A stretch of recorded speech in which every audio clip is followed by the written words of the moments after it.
the playoff edition of the SHODcast. This is your host, Sean Klein, alongside me, Matt McKenney, Mike Height, and special guest, Brandon Jarzewski. Jarzy. B-Jars. Hello. Where are you? I'm in a vacant house. A little tour here. All right, Is so I it see the cold in there, or fireplace. what? You got the heat on? Are you gonna be okay? 66 degrees. Could Oh, there be you go. warmer. It's fine. Could be colder, Probably though. feels about 70. Well, we only need it at 66. Honestly, it feels warmer than the house we're staying at. I think that's set at 71.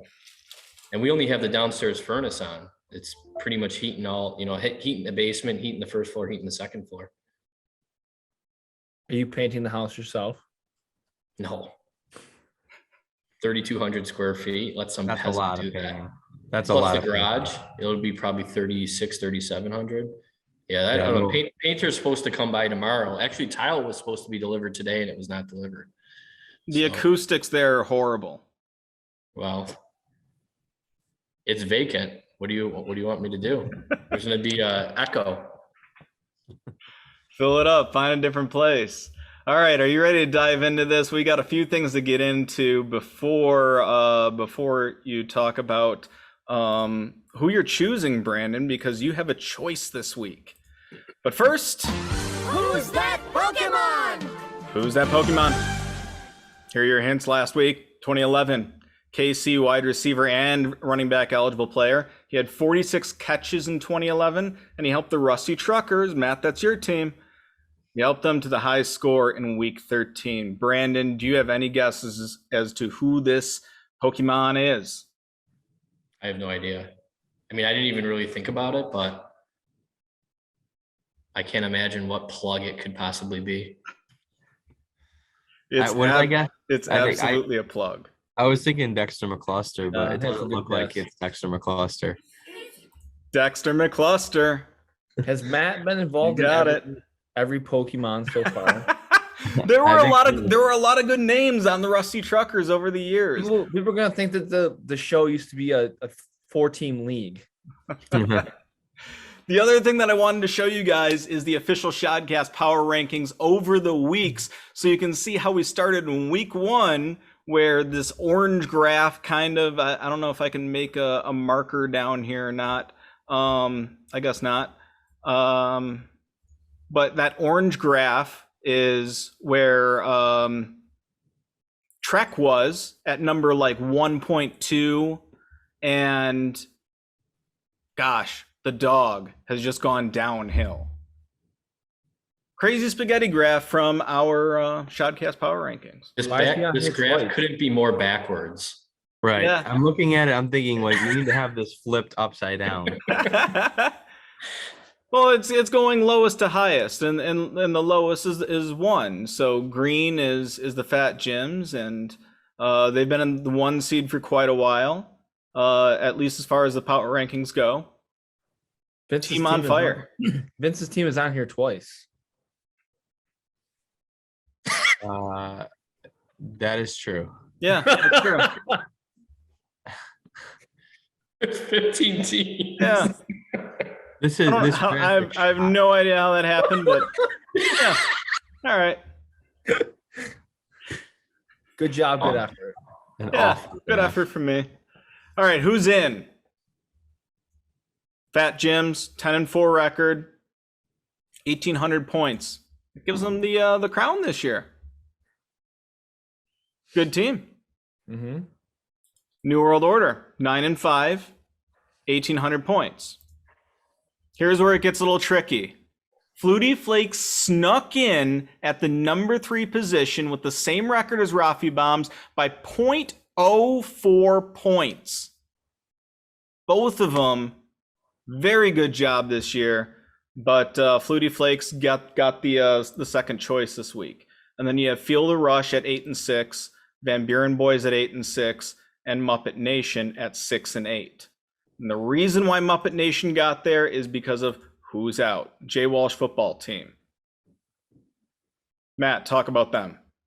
Yeah, heartbreaking for Jay Walsh, putting up an 8-6 record, but just sucking in the point department. So, not able to make the playoffs. With the new rules that we have this season, allowing the highest point total not in the top 6 to make the playoffs. Obviously, James Walsh gets squeezed here, and rightly so. I think it's a great rule. I'm glad that we're incorporating it. I feel bad that Jamie's not involved in the playoffs, but if you don't like it, get better. That leaves a bunch of people at 6 and 8. And then here are your bottom 2 teams, Rusty Truckers and the Charbacues. Matt, were you worried that that something was going to happen there? Oh yeah, absolutely. I mean, Steve stormed the castle towards the end of the thing there. Van Jefferson had like a 60-yard touchdown catch, and then luckily Stafford and Cup started to really connect and put some points on the board. So I was able to get a win in the last week and avoid cleaning the toilet, ordering the pizza. But I just would like to say, of all the non-playoff teams, the Truckers do have the second most points. So as bad as my team was this year, I don't know if it's quite so bad to be like second last and almost buying pizza, but it is what it is. Well, if you saw the spaghetti graph before, you were actually very, very good on the rankings. You were very low in those lower numbers, and then your team just got injured, and you fell off. Thanks for the reminder on that. You're welcome. You're welcome. So, getting to the SHODcast official playoff seeding draft of the show, we have Fat Jims, who they got a bye this week, and then you have NWO, Brandon. I'll talk to you in a second. And then you have the Flutie Flakes. Both these teams have a choice of the remaining teams. Brandon, who are you going to choose between the Rafi Bombs, Feel the Rush, Van Buren Boys, or Muppet Nation?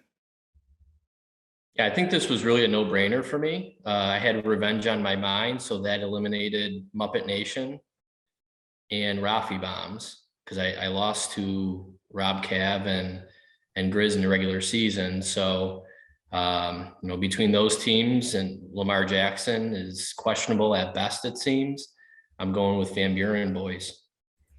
Van Buren Boys going to play against the New World Order. I spoke to Brian Becker earlier today. He sends everyone his best, but he said that he was too busy to join the SHODcast, so he allowed me to announce the pick for him. And he did say that if Brandon chooses Van Buren Boys, I want Muppet Nation. Wow. So the Flutie Flakes going with Muppet Nation, leaving Rafi Bombs and Feel the Rush to fend for themselves for the next round. What are your thoughts? Go ahead, Mike. Yeah, I mean, I think I'm not surprised. I think Brandon absolutely made the right choice with all the reasons he said. Like,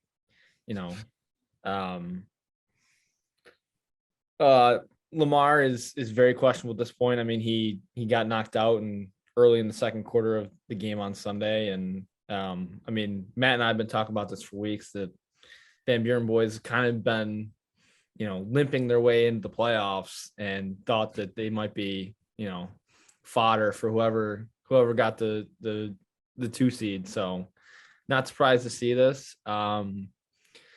And then going from there, I think we got 2 juggernauts playing each other in the first round. So one very good team is going home between Rafi Bombs and Feel the Rush. Calvin Ridley may not get a chance to assist Feel the Rush here if he doesn't come back this week. So that'll be a good matchup. And then if you were Flutie Flakes, would you have chosen Muppet Nation knowing that Van Buren Boys are off the board? Yeah, I think they're definitely the weakest team left. So fair enough. I think Brian actually made the right choice here. I do wonder if he consulted with McCarthy here or what went on, but yeah, I think we got 3. We have 2 very good games on the slate. We may have 1 slaughter. We'll see.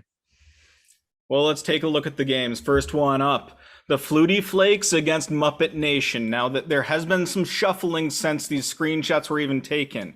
So analyze the entire team and their projections before deciding who you're going to pick. Matt, let's start with you. Yeah, well, so the biggest question mark here is how is the Josh Allen injury going to affect Flutie Flakes? Because he relies so heavily on the Buffalo Bills and their offense. If Josh Allen is not healthy, if he's not 100%, he looked very good towards the end of that game against Tampa Bay, and obviously able to lead them to what was almost a miraculous comeback. But if he's got problems with his mobility and he's not able to plant on his foot, and if that's going to be an injury concern, I do think that there could be a lot of problems with Flutie Flake here this week. I think that opens the door for Muppet Nation to potentially be able to get an upset win. But when you look at rosters top to bottom, I think it's pretty clear that Flutie Flakes has the better team. So, I guess if you have a healthy Allen and he's going to be playing at a high level, I think Flutie Flakes has the clear advantage here. Mike. Fully agree. I mean, Madison's not going to be in there.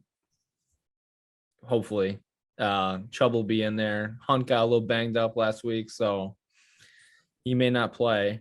So I think he may get a very heavy workload this weekend. Yep. I mean, Lockett's really come on the last couple games. Chase had a great game last week.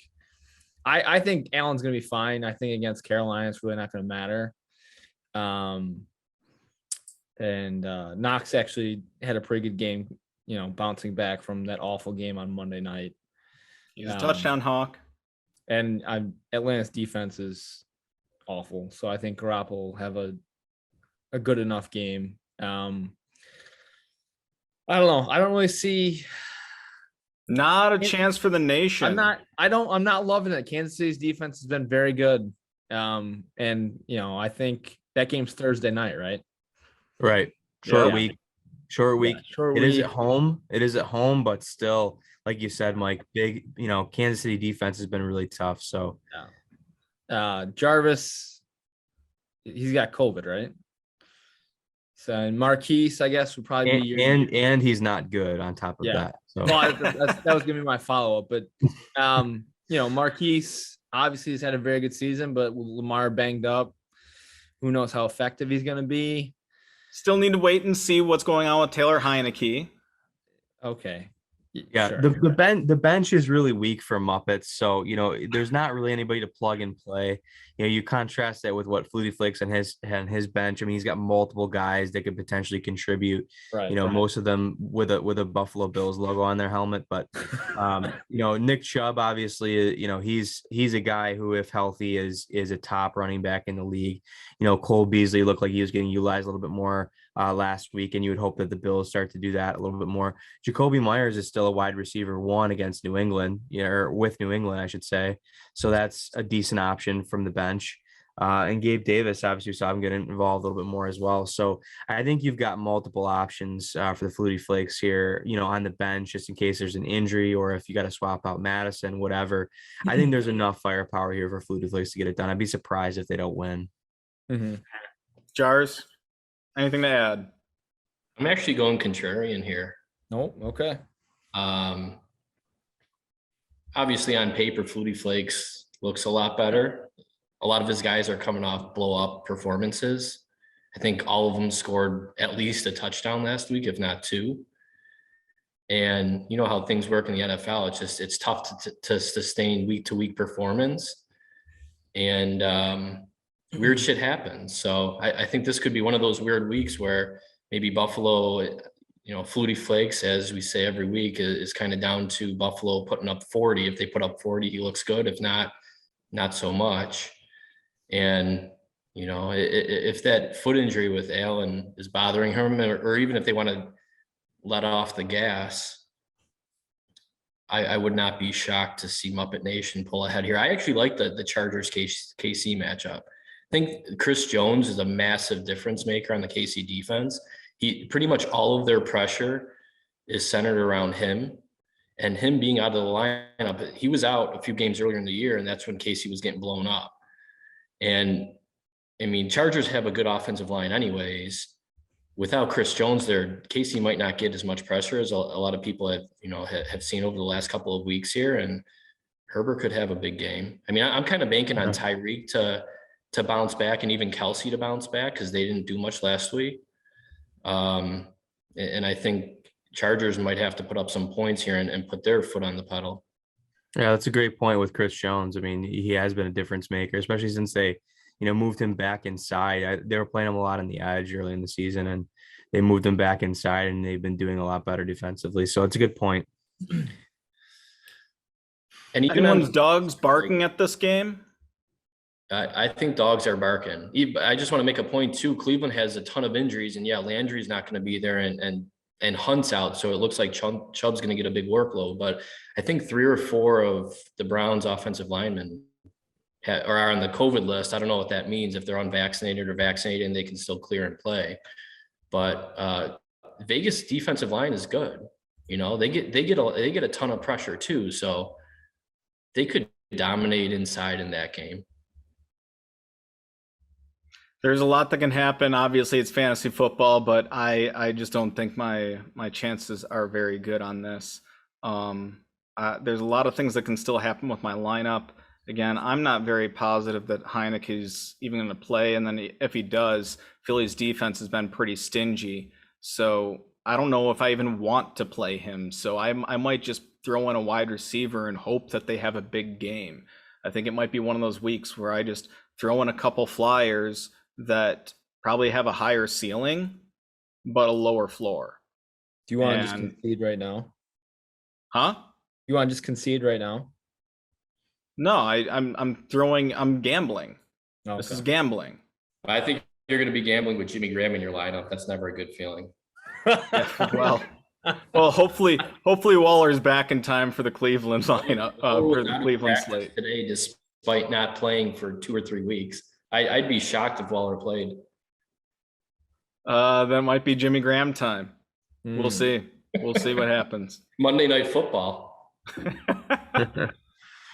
Feel the rush against Rafi Bombs. Oh, what a great matchup this is. I mean, this is you could have seen these two teams playing against each other in the championship had it not been in the first round wild card here. So like you said earlier, one of these teams has got to go home, and it's kind of a shame because they're both really good teams. I feel like the edge goes very slightly to Feel the Rush here. I know he doesn't have the services of Calvin Ridley likely. But I do feel like, with Adams in his lineup, with Kamara, finally healthy and coming on, they're going to need him against the Buccaneers. He's going to touch the ball a ton. Dak is probably going to just absolutely light up the scoreboard against the Giants, who are awful. I don't love the depth pieces that he's got rolling right now in his lineup with, Guyton, Lazard, that kind of stuff. But, I do feel like those top 3 players on his roster there are going to carry the load. On the other side of things, Rafi Bombs, I feel a little bit weary about, Jacobs and Carr going to Cleveland. I feel like it's going to be a very slow paced game, not a lot of scoring. The Raiders have been struggling lately to score points. I do like, obviously, the San Francisco players against Atlanta. I mean, that's a great matchup. But beyond that, I am a little bit concerned, especially with, AJ Dillon kind of in this lineup with, Aaron Jones kind of, getting a larger workload and share of that offense. I guess the big question will be Aaron Rodgers. Does he play? Does he not? I think at this point he's probably trending towards not playing based on his foot injury and what I've been hearing. They don't really need him to play. Baltimore's banged up. They're probably a better team than Baltimore straight up. So I think I like Feel the Rush by a slight amount here. Mike. Yeah, I think I'm gonna go opposite of Matt. I think Rafi Bombs has the better team. I think just Rob's depth is not very deep. I think, not having Ridley is really showing he's starting Lazard or Guyton. So He's got Keenan on IR too. is he gonna be So, back? I don't know. Keenan Again, Allen. he's on his IR. He was out with COVID. Yeah, and yeah. if you're not vaccinated, you're out 10 days. I don't remember when he was listed out or if he's even unvaccinated. I have no idea, but I think he's vaccinated. So, Either way, he'll have him back, and then he doesn't have Aaron Rodgers in the lineup over Zach Wilson, and he will have Aaron Rodgers there. So add another 6 points onto his projected score. I'm not paying any attention to the projected score. I'm just looking at the lineups. But both these teams are like one injury away from being in a lot of trouble. So I guess I think I'm definitely leaning. I'm gonna go with Rafi Bombs, but I do think it's gonna be a great matchup. I just think Rob is just kind of if Allen comes back, it's gonna be huge for him. I just still think that without Ridley, I just think he's gonna be like one player short of where he needs to be because Rafi Bomb's just absolutely stacked. And Dylan's definitely kind of the weak point in this lineup, but I don't think it's really going to matter. I think he's got enough to get over the finish line. Jars, what do your analytics say? yeah, I'm going Rafi here. I just think there's less weak points. Like you said, Dylan, possibly Zach Wilson would be a one, but really is Zach Wilson that much different than Teddy at this point? I'm not sure. Dylan and Lazard is probably a wash. And then, Rafi's dominating at tight end big time. QB is, assuming Rodgers plays, probably a wash. I give obviously the edge to Kamara there. Adams coming off of 40-point game. It's a little recency bias there. I'm not sure he's gonna see that again, especially if Rodgers is hurt too. I don't know. Baltimore, they're a weird team, right? Like they lose to shitty teams, they beat good teams. They have a terrible secondary, and then randomly they'll shut down the best pass offense in the league. I don't really understand Baltimore, but I think there's just less weak spots on Rafi. Matt, would you say that Ryder's interested in Feel the Rush this week? Or sorry, Zoe. Name is Zoe. Yeah, sorry, I'm on the wrong slide. No, that's okay. I don't know. I don't know if Zoe is gonna pick from this game as the Zoe knows, because Zoe knows that this game could go either way. So I think I'd stay away from this one for a best bet pick. But I don't love Vegas in Cleveland. I think that's gonna scream low scoring. I think Cincinnati. I think Cleveland wins that game pretty easily. So I think that's the difference. I think you're looking at a combined less than 30 points from those two players this week. The last game, Van Buren boys against the New World Order. Mike, take this one away. Yeah, so we kind of touched on this a little bit earlier. I think this might be an absolute slaughter here. Lamar banged up. Michelle, Henderson may be back. I don't know how many touches he's going to get in this game. Seattle just loves just killing clock and not running very many plays. And so I don't see that being a super high scoring game. Lamb against the Giants, fine. Claypool trying to run out the clock on his own team last week. So he may be in the doghouse right now for Mike Tomlin. Kyle Pitts has just been an absolute disappointment all year long. DK, again, that's that same game. I don't really have high expectations for that game overall. Jerry Judy's been a disappointment. Burrow against Denver. I guess he'll be fine, but I mean, there's not really. I guess Foreman will be maybe making his way into this lineup by this weekend, but Penny. Oh yeah, Penny.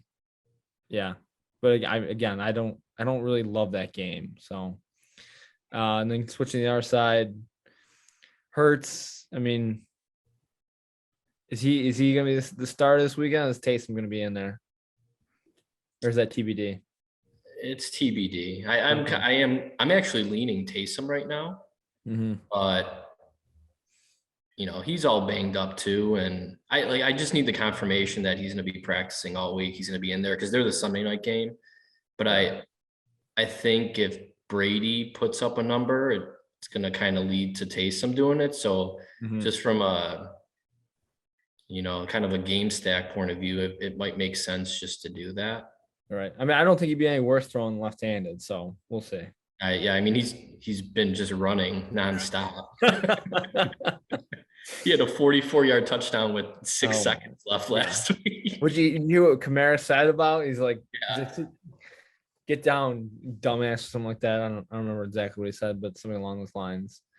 I mean, Sanders, if he's healthy, who knows? I mean, he got hurt at the end of their game before the bye, but he said he's going to be out there. So I guess expect him to be there. Tyreek,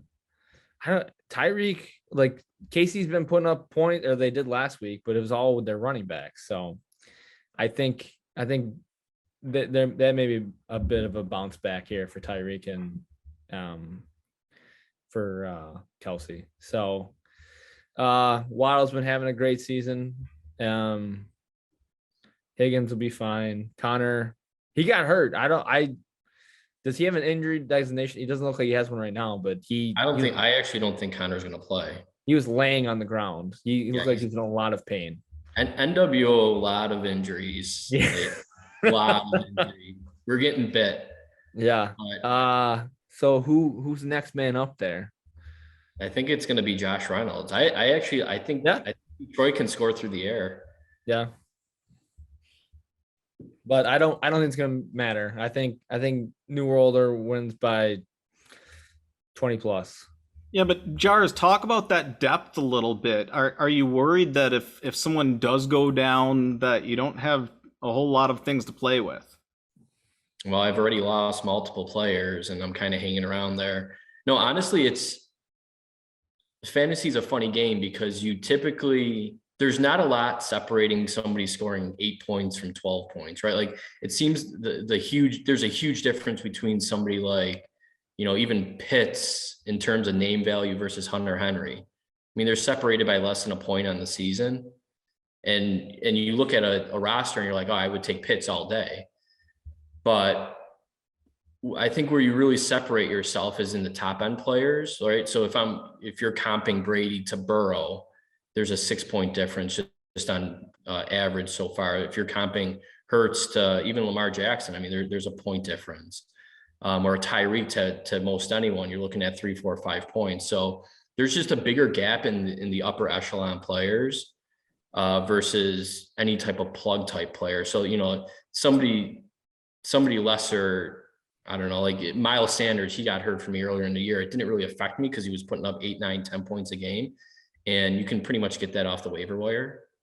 But if somebody like Tyreek Brady goes down, I'm obviously toast. You just can't make up that 6, 7 point difference or more. So I think as long as I keep Brady, Tyreek, and then one of Hurts or Taysom, I feel pretty good. Other than that, Waddle is probably an important player. Connor will hurt.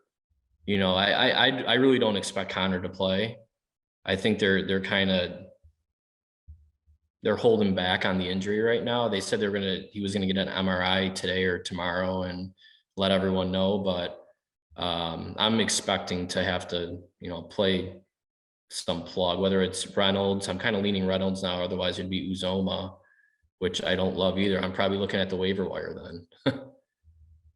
But I have AJ Brown on IR. I mean, he's been disappointing.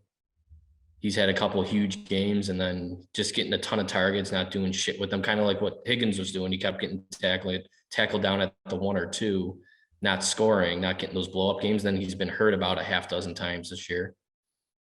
I made the trade for Dan Arnold, thinking I could maybe stream matchups here in the playoffs. I like some of Jacksonville's tight end matchups, and he immediately got hurt. I think that it was the first drive that he was starting in my lineup. He went down. So he put up a 0 for me week 1. Matt, you've got to think that Van Buren boys, what they have in their lineup already is probably as optimal as it can get. Maybe put Foreman in there. I don't know. Yeah, well, we did talk about Rashad Penny. He had a good game this past weekend, and he may find his way into the lineup. But you heard Pete Carroll talking about him, talking about how, he's gonna maybe compete for the number one running back job. I'll believe that when I see it. This at this point seems like a committee. I don't he loves Chris Carson so much. I just can't see him featuring anybody else really all that significantly. Wait, isn't Chris Carson done for the season? Alex Right, Collins. right. But what I'm saying is like he's the only guy that I think he's going to feature. Otherwise, I think we'll see a heavy dose of Homer or whoever else they want to throw in there. Penny, I also think it does have a tough matchup against the Rams, so I don't love his matchup this week either. But what I will say about the Van Buren boys and their defense is they have a roster full of players who can absolutely blow up. I mean, you look at guys like CeeDee Lamb, Chase Claypool, DK Metcalf. I mean, these guys are players who have that 30 to even 40 point ceiling. And I think the only player that you see on New World Order that's got the capability is Tyreek Hill. So if you get the ceiling games out of Van Buren boys, I think it could be interesting. I just don't know if VBB has the consistency. If you're not getting that ceiling game, he's probably not even going to score 100 points. So Lamar Jackson being hurt is a big problem. He's got Burrow, but then he's got no other quarterback to really go to on his bench. So that's really going to hurt him a lot if Jackson cannot play. So I think New World Order definitely has the edge here. I think he's the more likely winner, but I also wouldn't be shocked if we see some big numbers on Van Buren boys and it's enough to pull up the upset. We'll see this week in the SHOD, in the show playoffs, and we'll bring it all to you on the SHODcast next week. Brandon, thank you again for coming on the show. Thank you for making a choice, and thank you for not choosing me, by the way. Well, it was strictly revenge based, and I don't expect to win. I never expect to win, and I'm just looking to get revenge at this point. So if you beat me in the regular season, I hope I either have a chance to select you in the playoffs or you select me. So I wouldn't mind playing Fat Jim's Field of Rush in round 2. Does that extend to me in Dynasty? Do you want a piece of me in Dynasty as well? I do. That's why, if you remember last year in Dynasty, Mike Height rolled me up in the regular season. I think came back from like 65 down with Breeze and Kamara on Monday night. Yeah, that had to hurt. He was my selection in round 1 in the playoffs. Revenge. Yeah. Yeah, I think it just a quick aside with Dynasty. I think I'm just going to try to stay alive as long as I possibly can, since you and Jordan are kind of lurking right behind me. So I'm just going to try to play for 3rd place. Yeah, I had too many injuries there, right? I don't think I have much of a chance. I got really hurt. Derrick Henry missed time, Kyler, Robert Woods, CeeDee Lamb's been in and out. Yeah. And guys are just dropping like flies on my Eckler just got banged up, I think. Sutton's completely useless. Wait until COVID just ravages teams this week. Oh gosh, I don't want to Omicron outbreaks. That did factor in my decision with VBB, is that Seattle Rams game. Who knows? Like, what if they postpone it or cancel it, or right? I don't know. He's got, I think, 3 or 4 players tied up in that game. And with the Lamar Jackson. He puts up like a 48 on the week. Really, it did come down to Lamar. Lamar being banged up, I think, hurts his upside. And even if he grabs a fill-in quarterback off the waiver wire, you're not going to be scared of 40 from that player. And then obviously the Rams and Seattle kind of factored into that decision, but good luck to him. It was the right call. All right, Brandon, thank you. We'll see you next time. Thank you. All right, boys. We have more stuff to talk about. Are you ready to dive in? Yeah, let's do it. Now we've got to make our picks. Zone knows pick the week. Going with the Flutie Flakes. Talk about them. Well, so I had a kind of a stinker last week. I picked the Van Buren boys to get it done, and I think they only got like a couple more points than 100, so a little disappointing. But the Flakes I like this week because I think that the roster is just better overall. Again, I do have some concerns about Josh Allen's health, but watching him play at the end of the game against the Buccaneers, he looked pretty good. I'd be surprised if we see him really limited against a pretty bad Carolina team. So I think the Flakes get it done this week. Shod Parlay, you're looking good at 5-3. Who are you going with this week? I picked Pittsburgh. I think Pittsburgh's got something to play for. They're really battling for a playoff spot, whereas Tennessee's kind of just coasting to their division championship. So Tennessee doesn't really have as much to play for, and I think Pittsburgh is again they're really grinding it out. They're at home. They're getting a point and a half. I like the spot for Pittsburgh here. Mike, going with New World Order. Yeah, we just talked about it. I mean, I actually think if Connor doesn't play, I think it's a big loss. I mean, if you look at the teams that are in the playoffs this year, they have their studs, but they also have these guys that were cheap at the auction and they hit on them. And I think Connor has been the biggest, definite or the example of that on NWO. So, but I think even without Connor, I think whatever plug he puts in there is still going to be enough to get the win over VBB. That's what the Steve Wilson Award is about. We'll talk about that later on in season 2. Shod Parlay, you're not looking too good, 2-6. And this week you're going back to the Bengals. Mike, why? Why do you go back to the Bengals? Why do I go back to the Bengals? I don't know. This is sadistic. Yeah, somewhere in my heart, I think that the Bengals are a good team, and I don't think Denver's very good. So if they're getting points at Denver, I will take that. Rafi Bombs. That's who I'm going with. I just think they've been on fire lately, and you've seen what's happened with Fat Jim's. Once he caught fire, he didn't stop. So I think Rafi Bomb's probably a favorite of Snoop's heading into the championship. So he's going to ride Rafi Bombs until they lose, maybe. We'll see. The Shod Parlay dropped to 4-4. This week, going Green Bay -1.5 at Baltimore. I just think Green Bay's on fire, and so does Snoop. They've won the past few games. Everything seems to be clicking for Aaron Rodgers. And Baltimore just losing Lamar Jackson. Don't know if he's going to play. He's still questionable, but even if he does, he's not going to be the same. So I'm going to go with Green Bay on this one, 1.5 at Baltimore. You better hold off on placing that bet so you know that Rodgers is playing this weekend. Flutie Flakes, Muppet Nation. Mick, Height, Klein, we're all on the same team here. Flakes. Van Buren boys, New World Order. Again, are we all on the same team here? Mm-hmm. Yeah. Here's where we have a little bit of a different one. Mick, you're going to Feel the Rush, and Height and me are going Rafi Bombs. Klein's catching up a little bit.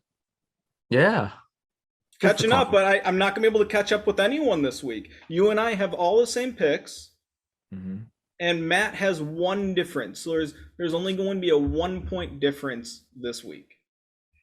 Mm-hmm. It's the most you can catch up. So you could potentially catch up to 40 or whatever Matt's total is going to be after this week. So you guys would be in a tie, but I'm not going to be able to catch up. I think it's very doubtful with the number of sheer games that are left too. So you guys fend it for yourselves, but I'll keep making picks. Talking points this week. Matthew, the first one. The Festivus Fracas, as coined by our beloved Darren Fume. And I love that little half-eaten cookie um, icon there. That's a nice touch there, Sean. So this is an interesting idea. I think you're kind of riding the coattails of the Thanksgiving Classic. We're going to do a Christmas game as well for the non-playoff teams, which will be fun. We'll have the two worst teams in the league as captains and picking the rosters. So me and Steve will be your general managers for that week. It'll be next weekend. I think what we'll do is we'll have everybody who's still, everybody who is eliminated at that point in time will be available to be rostered in terms of the player makeup. So we'll have the same setup in terms of the roster construction, the same position groups, and the same rules will apply, that every roster or every team will need to be represented. The question is how we're going to break the teams down. So that, I think we'll have to figure it out, find out some fun names for the teams, and figure out what the teams are going to be, which teams are going to be on which side, and that kind of thing. But I think another fun game for the show to enjoy here as the season winds down. One of the ideas that I threw out, I just wanted to get your thoughts on it, is you guys try to play for lowest score. No. No, because Just no. you pick No, guys that no are thoughts on inactive. that? You just start guys who are, I mean, I could just pick up like some absolute scrub tight end who is a block. But you have to draft them from starting rosters. No, we're not doing that. No. Pass. Next. Most points, 7th place. Mike, talk about James. What a sport this year, huh? What a sport! Like, what in what way? That he had an 8-6 record. Oh yeah, I mean, it fell out. Sucks. It sucks, like being the first guy to have to experience that in, the new format. But I mean, everybody knew that's the way it was going to be heading into the season. So, I mean, it's tough. I mean, he got off to a rough start. He finished with like a 4-game win streak. Yeah. But it's just, his early season exploits, just not putting enough points, really cost him in the end. I mean, he was right there. He's just 200 points behind everybody else that was 8-6. So he put up like a 150 on me in week 1. That was cute. Yeah. But yeah, I mean, it's tough. But I also think it's great for the league. You're never actually completely out of it. Which I think is good because it keeps those managers, involved. I mean, other than Steve starting inactive guys, but nobody's ever like mathematically eliminated from making the playoffs. So they're going to continue to make sure that their lineups are valid, and they're starting every guy that they should be. And it prevents people from getting these easy wins towards the end of the season, which screws things up even more. So in my mind, this is the correct format. Jamie is a casualty, unfortunately, but I think it's for the betterment of the league overall. Well, it kind of brings up the question for me: does Muppet Nation deserve to be in that playoff spot? Because their team's been trending downwards. Meanwhile, James's team is trending upwards. So is it just bad timing? Or is there something else there? Well, you have to look at it from a perspective of, how you're quantifying the trend. If you feel like the trend is happening because the wins they're getting, well, then Jamie is definitely the better team. But when you talk about, trends in terms of points, Muppet Nation's been pretty much higher than the James Walsh football team all season. So, it's not really, really different in that regard. I mean, I think you finished with more than 100 points more than Jamie. Is that right? Yeah. But a lot of those points I got early in the season when he wasn't getting points. Yeah, but right. Points and wins are all saying, points and wins are all equal. Like points and wins you get in the beginning of the season are worth just as much as the ones Jamie's been getting the last 4 weeks. Like, great point. Yeah, I mean, however you're trending shouldn't matter. It's your wins and point total. It doesn't matter when you got them. Yeah, I mean, to a certain extent, the wins always do matter because, there's only one playoff spot that goes to the most points outside of the top six. And, if you just have bad luck and you play against a good team every week, you still get that 7th seed. But, if you're kind of a middling team, like I look at my team, for example, who started really strong and then, had kind of a downward trend towards the end. I mean, my points scored during the year is not that bad. I think I was like 7th or 8th or something like that. And I only won 5 games all year. That's you're not going to have a chance to make the playoffs if you're not getting wins and also scoring a lot of points. So you had 6-8 record and you made the playoffs on your point total. I think that's more valuable for that specific spot at the 7th seed than somebody who won 8 games and scored, more than 100 points less. One more thing to talk about here. The Patriots, are they frauds? I think they are frauds. Mike? I don't think that they're frauds. I think that they have a very good defense, and I think Mac Jones is doing exactly what they want him to do. I mean, he's not turning the ball over. He's moving the football down the field. I mean, a lot of short passes, a lot of safe passes, nothing really over the middle. No like high traffic passes. I mean, everything is kind of to the outside, where only his receiver can get to it, and it's a lot of dump offs. I mean, those kinds of plays, and they're just running the football. And when you get later in the year, the weather's not great in the Northeast. That's the kind of football that you need to play because the weather isn't very good. So I think that they got hot at the right time. Again, they have a very good defense. They played a garbage schedule. You can only play who you play. I mean, the Bills got unlucky when they played them, that they were playing them in 50-mile-an-hour winds, which takes away their best asset. And for whatever reason, they didn't run Allen. But I mean, they still beat them. I mean, Belichick absolutely outcoached. Oh my God, why am I blanking? McDermott. Yeah. He was playing chess versus checkers. Like, it wasn't close. And I don't know. They're not frauds. I do think they should be underdogs this week going into Saturday night. I think they are going to lose to the Colts. And I think that really opens things up for the Bills to beat them next week and, have a very good shot winning the AFC East. But they're not frauds. They're a good team. They're not top of the AFC team. I mean, they're not the best team. Kansas City is the best team in the AFC, but they're not frauds. They're a playoff worthy team. But they're gonna be bumped first round in the playoffs. So I agree with Mike. I agree with Mike on almost everything he said. I do not think they're frauds at all. I think they're a very good team. I don't think they're a Super Bowl contender. A lot of people are touting them as such, and I do not think that that's accurate at all. I think they're probably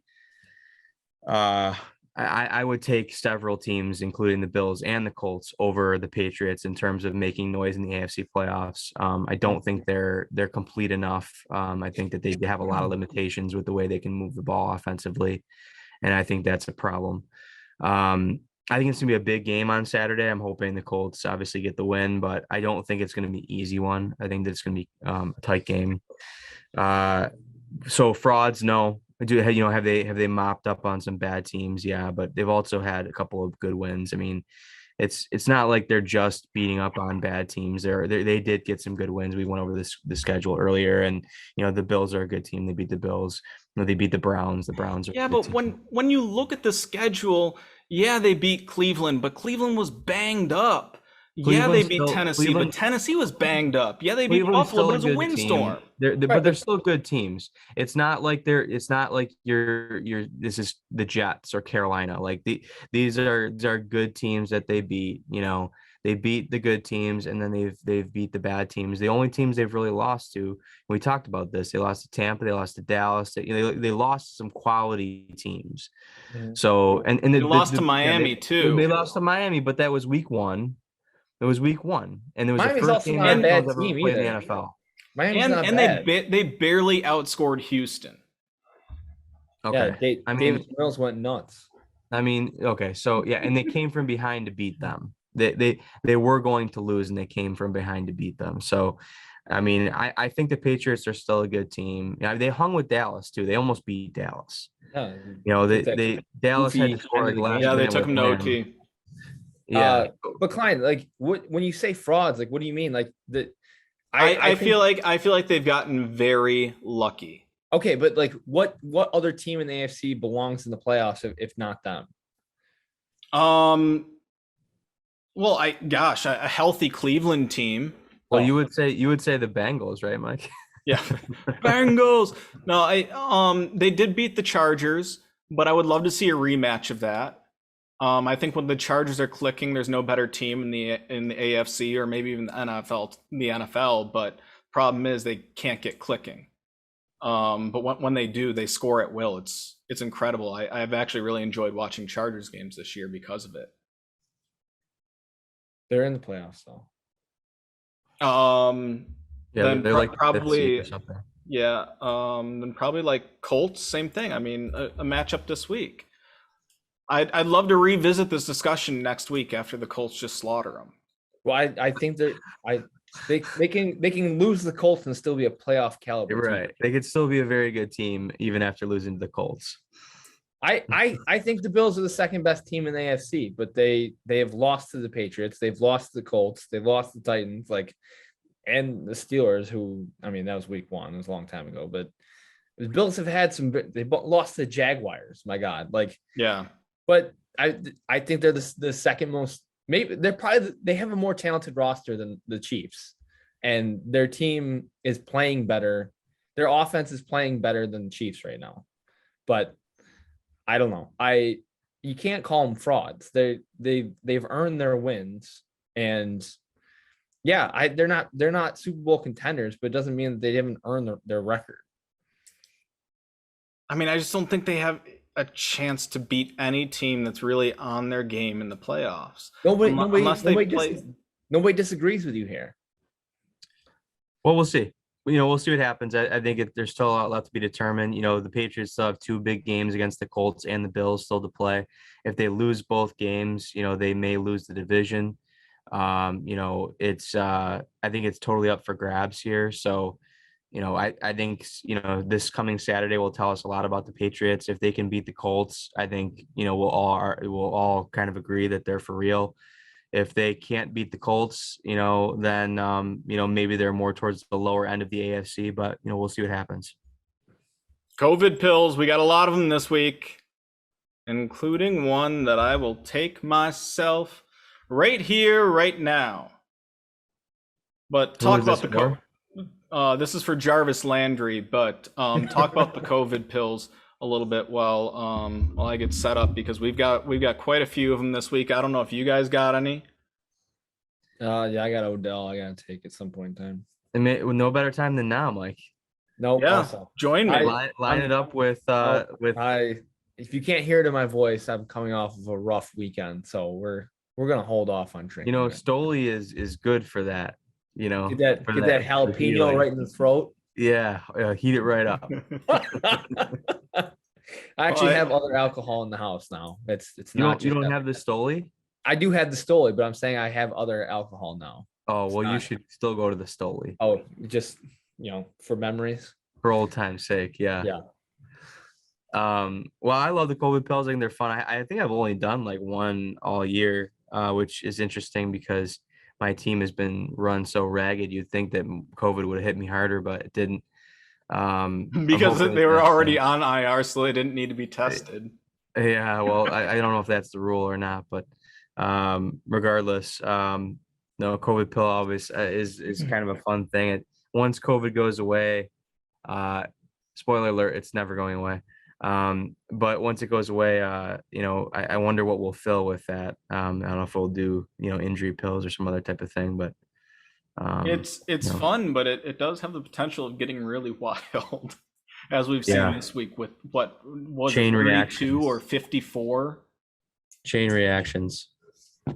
Well, I've got some Patron here, an old leftover Christmas ornament. So Nice. Cheers. Cheers, cheers. Glug, glug, glug. I had to do 2. Oh, Oh, there's 2 of them. No, I had to do 2 swallows on that. That was big. Oh, I thought you meant that you had 2 pills to do. No, God, no. Oh, you ever get those tequila burps? No. This or that. no. This week we're going to do something different. For this week only, would you rather have George Kittle on your team versus Atlanta, or Stephon Diggs on your team versus Carolina? Matt, go. I'm taking Kittle here. I think the argument, that Jars would make is that, tight end is a bigger position of scarcity. And when you have a guy like Kittle who can put up big numbers at that spot, I think it's advantageous to have him. He's playing against an Atlanta team that, allows a lot of points, but they can also score points. So I see the over under in that game being a little bit higher, which necessitates that, maybe the 49ers have to throw the ball a little bit more and utilize Kittle. I think he seems like he's relatively healthy now at this point, which is a big deal for him because he's had injury problems. And I don't know about the health of Josh Allen right now. That's still kind of up in the air. So until I know more about that, it's tough to pick Diggs. Plus, the Bills may not have to do that much to beat Carolina. They may be just kind of wiping the floor with them early, and their defense may be creating turnovers, and they may even be able to run the ball against them. I know they seem like they're trying to get more committed to that. So I wouldn't be shocked if we don't see a huge game out of Diggs for those reasons. Mike, are you on the same train? I'm not. I mean, in a vacuum, I would absolutely take Kittle over Diggs, especially given position scarcity. But going off of what Brandon said earlier, I think comes into play here that, Kittle's coming off of a great game. Steph really didn't have that good of a game on Sunday. He had like 75 yards and should have had a touchdown, got mugged in the end zone. And the other outrageous play was the throw at the end of the first half. And the guy grabbed his t-shirt and held him back. That would have been like a 60-yard touchdown probably. But Kittle's coming off of a blow-up game. Steph isn't. I think the Bills are going to mop the floor with the Panthers, but they need to score those points in order to mop them. And I think Diggs is going to be a big part of that. So I think Josh is fine. He said, I think the injury happened on that long run on the second to last touchdown drive. And he obviously finished the game and was fine and went on a couple of runs after that. So I think he's okay. I think the walking boot is precautionary to keep pressure off of his foot. I think with 6 days off or 6 days of not playing on it, I think it's going to be plenty of time for him to get back to being at least game healthy, and I think he'll be good enough to throw the ball to Diggs. I also think the Bills are going to score a lot of points, and a lot of them are going to go to Diggs in Carolina. So I like Diggs, but you can't really go wrong with either of these guys facing off against each other this week in the show playoffs. I've been saying that wrong 3 times today. Who's that Pokemon? 2016 San Diego Chargers running back rookie of the year, and he helped All Out get the win over the Juices Loose. Matt, I don't think either of those teams' names are yours. No, I don't recognize either of those teams. I think actually one Juices Loose, I think might have been a Grizz team, maybe. Yeah, I think that was Grizz. I don't know who All Out was. Shanks? I don't know. It looks like a Lacombe name. Maybe a Lacombe name. My thought is maybe Ryan, and this is a little bit too late to be Ryan Matthews, right? Because he would have been a rookie earlier. No, it's too late. Yeah. I think he's already on the Eagles at this point in time. Yeah. Chargers rookie running back. And he got a playoff win. I mean, to me, it seems like it was probably a backup rookie running back. I don't know. Maybe it was like Josh Kelly was rookie that year, or if was one of those other plug running backs that they drafted, like Jackson, like Justin Jackson. Oh, who's the guy that went to UB? Brandon Oliver. Brandon Oliver. It could be Oliver. It could be one of those guys. We'll find out next week on the SHODcast as we break down. Mike likes it. He knows he got that one. Look at his face. He's like, oh, I think I got that one. Klein's like clicking off it quick because he knows he got it. He's like, we gotta give this a secret. We gotta give it a secret. Boy, you guys are up for a big surprise next week. You see Mike though, he's kind of like twisting his chair, like, oh, I got that one. Mike, I don't want to burst your bubble, but you'll have to be back on the show next week as we go over the second week of playoffs and digest what happened in the first week of the playoffs in the show. Until next week, peace out.